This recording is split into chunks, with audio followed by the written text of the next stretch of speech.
Bom, no Brasil a gente não tem um dia de paz, né? E o concurseiro é uma das pessoas que não tem paz.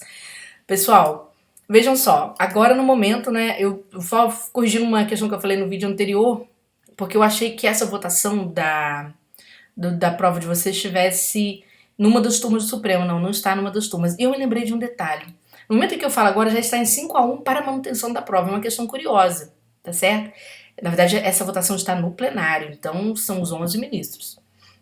O que acontece? Eu não sei se é uma.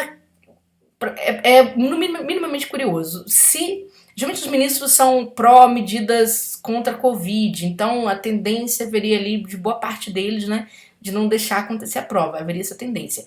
Só que tem uma questão, eu vi depois que quem é o relator é o Dias Toffoli. O Dias Toffoli não, minto, prof, gente, é o Fachin. E tem um problema que tá tendo ali entre o Fachin e o Dias Toffoli, porque o Fachin autorizou uma investigação sobre o Toffoli. Parece que é uma investigação, que é uma autorização dada em cima de um pedido, assim, daquelas situações que você manda investigar e cai na imprensa antes da coisa, aí existe já uma condenação, vamos dizer, primária, e isso não caiu bem. Sendo ele o relator, eu acho que boa parte dos ministros vão votar contra ele por retaliação. Acho, não posso acusar. Acho. Tá bom? Então provavelmente vocês devem fazer prova. Provavelmente vocês devem fazer prova. Se preparem. Eu vou dar minhas dicas finais aqui então pra gente não se alongar muito. Pessoal, aqui tem um lequezinho, mas eu falei pra vocês que eu já joguei por terra boa parte do que tá nesse leque, né? O que eu consideraria também seria importante agora para esse momento? Não é que você vai estudar agora, mas pelo menos você lembrar de algumas coisas. Olha só, o novo cangaço é um fenômeno que vem acontecendo, os assaltos e estouros a caixas, né, em cidades pequenas. A gente sabe que a Polícia Federal, quando atua, né, em boa parte desse trabalho, ela vai atuar quando há repressão uniforme, sem problema algum, até então. Mas você precisa se atentar para isso. Se a banca te perguntar, esse crime ele tem um fenômeno, ele tem uma ligação a ver com a pandemia? Sim, tem sim.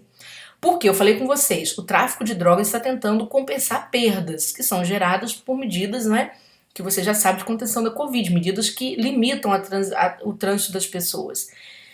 Uma das formas é o assalto, porque ele sabe que tem dinheiro ali e não tem pouco dinheiro. Imagina então naquela época que se pagava, das cidades pequenas principalmente, as pessoas, né, na Caixa Econômica, por exemplo, os benefícios perdão, o auxílio emergencial. Então era um dinheiro praticamente certo. E por que cidades pequenas? E por que Novo Cangaço? Ora, o cangaço lembra, não é, aquelas incursões do Lampião, e na época seu bando, usava essa expressão mesmo, Lampião e seu bando, que partia para o Nordeste e para cidade pequena e tocava o terror. Tem quem ame a figura do Lampião, tem quem odeia. A gente não está aqui para julgar, né? Isso é um processo da história. Mas você tem o crime organizado indo. Já há vários estudos já que já associam o PCC a boa parte dos assaltos que acontecem no interior de São Paulo e no sul de Minas. Né? Os caras entram e tocam terror nas agências bancárias, estouram caixa, trocam tiro com a polícia, aquela cena cinematográfica que você já está aí se acostumando a ver novamente. Esse crime estava em declínio desde 2000 no Brasil, ele já vinha em declínio. E ele aumentou substancialmente, ele aumentou só no interior de São Paulo mais de 40% de ocorrências. Então o que acontece? Você tem que pensar quais são as causas, os motivos para isso. Primeiro, povo, cidade pequena tem o quê? Tem boa vigilância? Não, não tem. Nem as agências, nem os bancos investem na segurança conforme deveriam investir, tá certo? Salvo engano, a Lei 7.102, se eu não estou enganada, que trata dessa questão, dessa obrigação de eles investirem, né, na segurança bancária também. E aí você tem esse problema acontecendo. Envolve a Polícia Federal, sim, com a agência da Caixa Econômica, quando há repressão uniforme, você sabe que envolve. Então, você tem que estudar as causas, né? Ou seja, é a pandemia, a tranquilidade das ruas, o policiamento frágil, são cidades pequenas próximas a rodovias, ou seja, tem uma rota de fuga segura para os bandidos, né? As consequências disso são impactos que geram na população, certo? Você tem o fechamento das agências nesses lugares. Olha só quantas agências do Banco do Brasil fecharam, não foi só por causa disso, mas tem isso também a ver.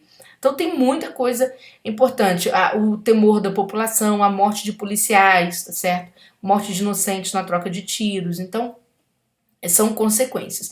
E aí tem as medidas de mitigação que você pode pensar muito em relação às atribuições para você conseguir fazer ali a sua montagem dessa parte, tá? Bom, então essa é mais uma dica que eu deixo para vocês. A outra dica que eu deixaria seria, gente, não deixem de pensar um pouquinho sobre a Lei de Segurança Nacional, porque ela não era acionada, ela passou a ser acionada mais recentemente, nos 2 anos para cá. O que acontece? É uma lei que você sabe que é do final da ditadura, mas que resguarda coisas da democracia. É interessante que ela é dúbia. E ela nunca foi revista. Por quê? Porque ela não era simplesmente visitada, era só por isso. E ela passou agora a ser visitada e ela vai entrar no rol da revisão legislativa. Sim, já tem vários projetos para se revisar essa lei. E essa lei foi muito acionada. Ela foi acionada, sim, pelo governo Bolsonaro, contra discursos contrários a ele, não é? E foi acionada também pelo ministro Alexandre de Moraes. Isso é até interessante, porque ele aciona isso quando ele vai prender a Sarah Winter, por exemplo, não é? Vocês terem noção. E aí a gente tem que tentar entender por que essa lei é interessante assim, Júnior? Porque o Sebrasp gosta muito de trabalhar direitos, e liberdade de expressão é um dos direitos preferenciais que aparecem nas provas do Sebrasp. Essa lei, ela tem lá, na hora que ela vai apresentar a tipificação dos seus crimes, né? Você tem aquelas críticas ou qualquer atentado à figura dos presidentes, de um modo geral, os presidentes dos poderes. Então, da Câmara, do Senado, até do Legislativo se divide. E aí você tem que observar, né, todo o contexto que a gente está vivendo, como que isso é acionado, por quê, quais são as consequências desse processo também, tá bom? Então, só uma dica aqui, né, que veio pra gente guardar mais alguma coisa pra nossa prova, tá bom? É isso, gente, vamos aguardar a votação, né? Fazer o quê? Paciência.